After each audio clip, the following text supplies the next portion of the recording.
a otro tema. Diversas organizaciones sociales se unieron para lanzar la campaña La Otra Distancia Social, con el fin de visibilizar las complicaciones de casi 1 millón de niños, niñas y adolescentes que nacen y crecen en la pobreza. Queremos conocer más, estamos para eso con Paulo Egenau, él es director social del Hogar de Cristo, una de las organizaciones detrás de esta campaña. Muchísimas gracias, Paulo, por estar con nosotros. Buen día. Hola, Carla, muy buen día para ti. A ver, ¿qué es la otra distancia social? Me imagino que hay un guiño también a la pandemia que estamos viviendo, pero esta distancia social de la que vamos a hablar, lamentablemente es mucho más estructural, mucho más duradera y lleva muchos años instalada en nuestro país. Así es, la otra distancia social, Carla, es el nombre de nuestra campaña que entrega algunas cifras que muestran la realidad, como lo planteabas tú, de miles de niños, niñas y adolescentes que viven en pobreza o vulnerabilidad en nuestro país, y lo que pretende, digamos, es que acercarse a la ciudadanía desde la mirada que ha provocado el COVID, ¿cierto?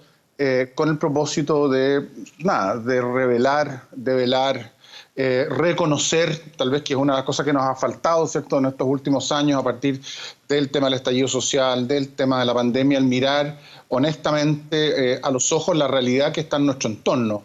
Y lo que pretende finalmente este estudio, que es un estudio que es muy bonito porque en el fondo reúne a diversas organizaciones. Aquí está la Fundación Colunga, UNICEF, está el Centro Iberoamericano de Derechos del Niño, CIDENI, está el Núcleo Milenio para el Estudio del Uso de la Vida y la Vulnerabilidad, además del hogar. Y lo que pretende básicamente es incidir en la toma de decisión de políticas públicas para la superación de la pobreza infantil. ¿Paulo? Y además involucrar acciones, actores que tengan injerencia en este sentido, Carla. Sí, yo ya te voy a preguntar por esas acciones y por las políticas públicas que deben ser la vía, me imagino, para ir acortando las brechas, pero me gustaría partir por la radiografía. Este fin de semana estuvimos celebrando el Día del Niño y también uno pensaba ese día cuántos niños no tienen mucho para celebrar. Y los datos que ustedes recogen dan cuenta de eso. Hay niños tremendamente postergados y vulnerados en sus derechos en nuestro país. ¿Cuáles son como los datos, la radiografía, el diagnóstico con el que ustedes parten y intentan sensibilizar al resto de la sociedad? Bueno, son datos que están, en primer lugar, Carla, plantear que son datos que están disponibles. Esto no es algo nuevo, lo que estamos haciendo es ir a las fuentes de información oficial, tanto gubernamental como de otras organizaciones que levantan datos y consolidan también datos y cifras a nivel internacional con el propósito de poder hacer un análisis comparativo de cómo está Chile con sus políticas públicas y mostrar realidades que tienen que ver con temas de salud.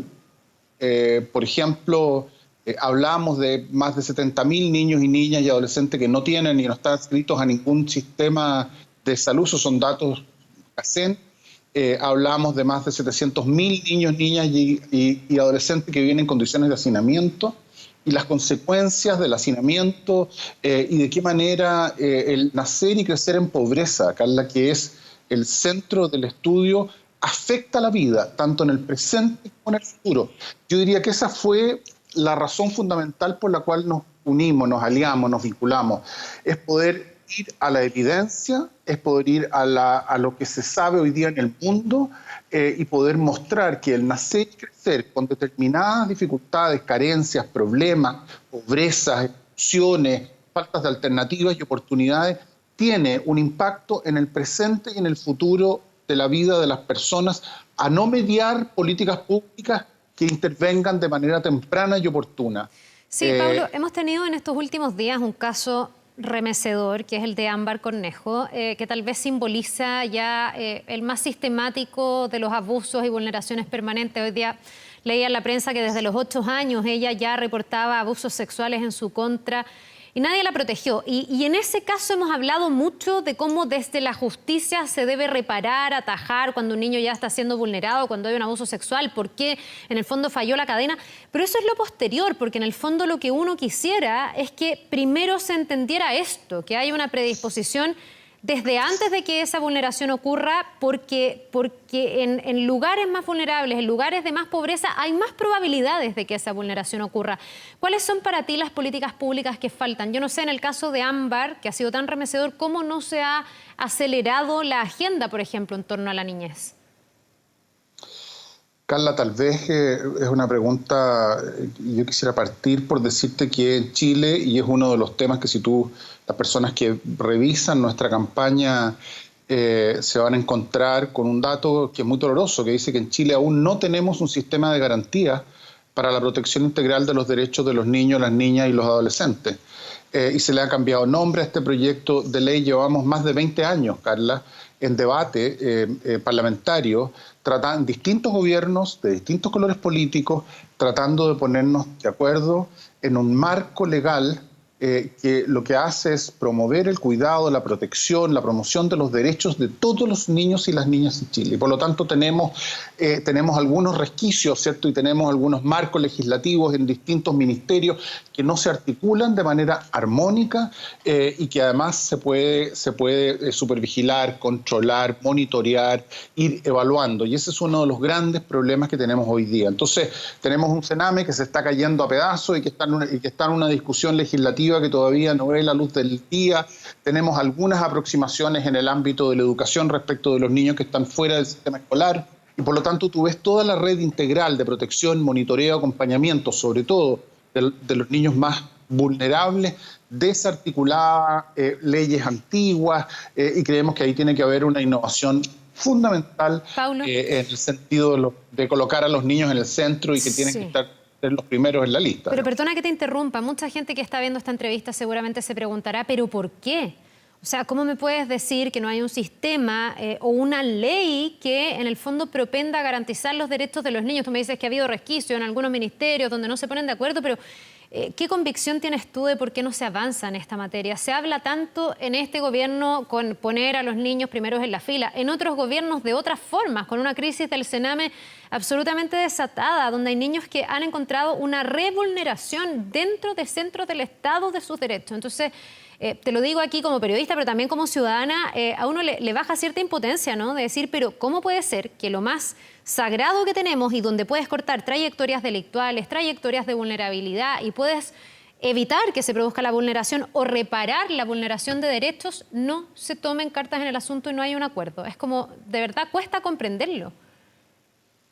Es vergonzoso, es francamente vergonzoso saber que el Estado... Mira, las razones que se han dado son múltiples. Yo creo que Chile hoy todavía, y así lo ha sido, por eso te planteaba que hace más de 20 años que estamos en esta discusión, se resiste a garantizar los derechos de los niños y de las niñas en Chile, porque significa que el Estado puede ser demandado por el incumplimiento de determinados derechos como la educación, la salud, etcétera, a nivel nacional en cualquier parte de Chile por cualquier niño y su familia.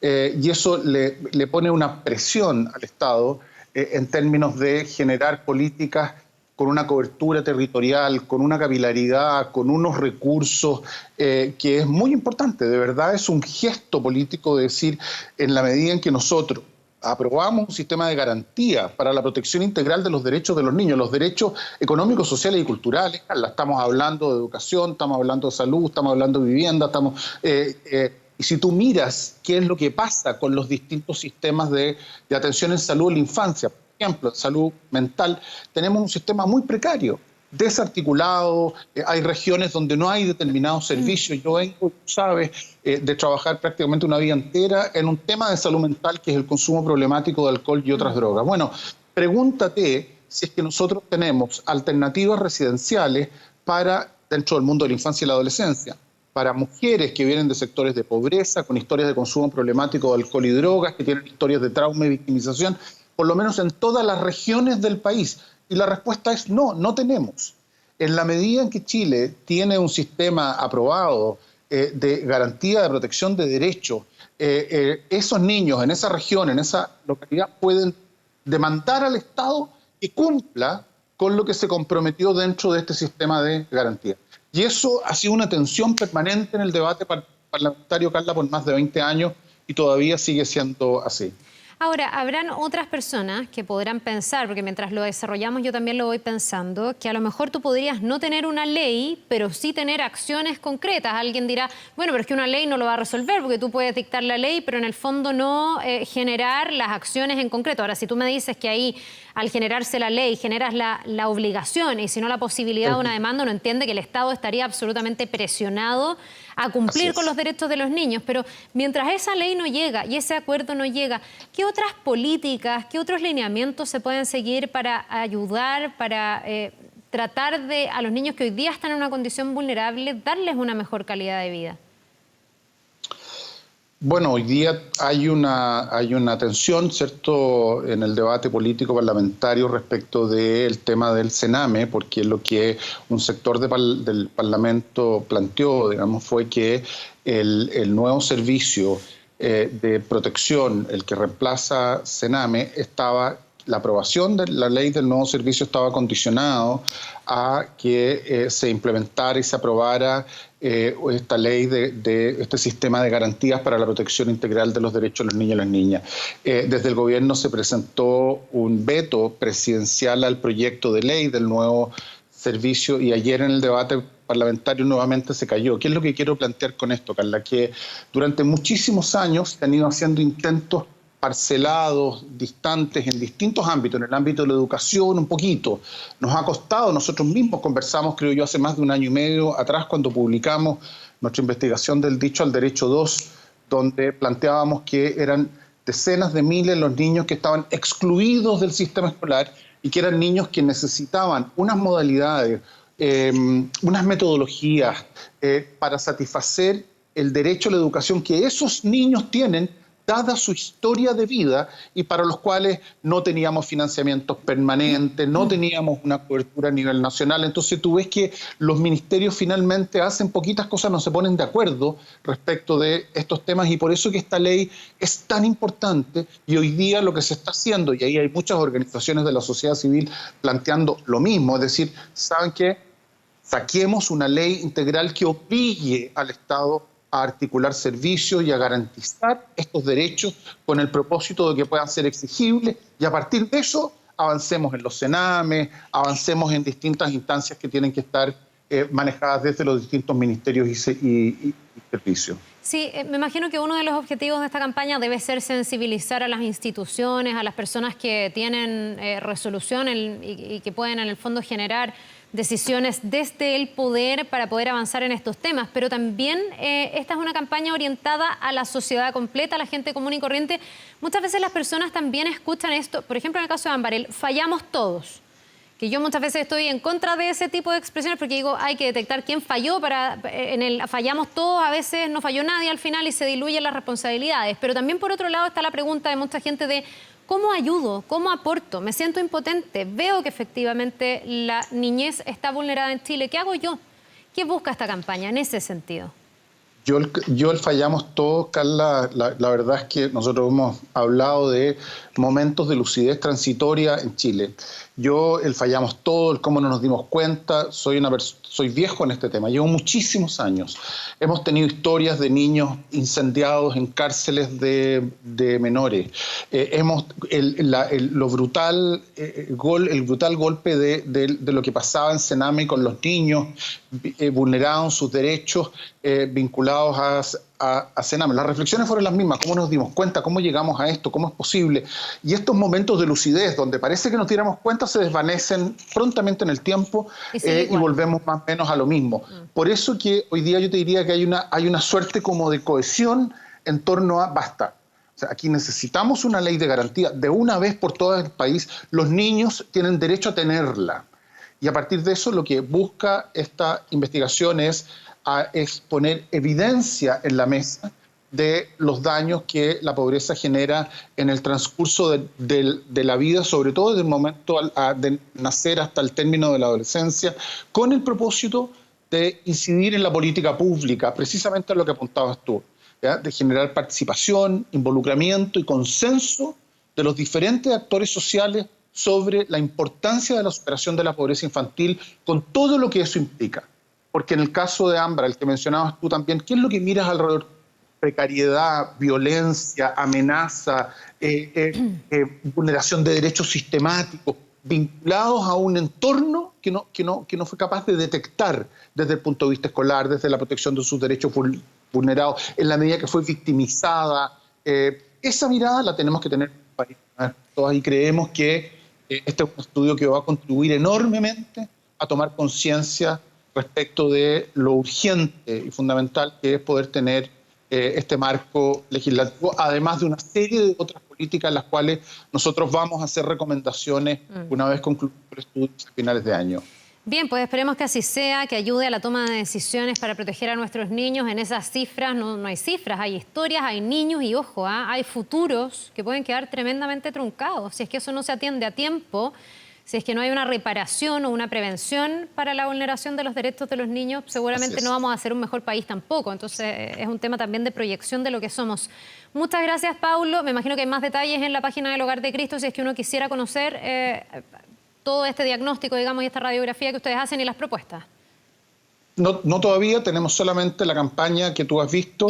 Los invitamos a ver ahí la otra distancia social. Es un avance de lo que vamos a generar de aquí a un par de meses más, Carla. Perfecto, nos vamos a quedar bien atentos y hablando, me imagino, conversando sobre esto nuevamente en alguna oportunidad. Gracias, que te vaya muy bien. Que tenga buen día. Chau. Nos vemos igual.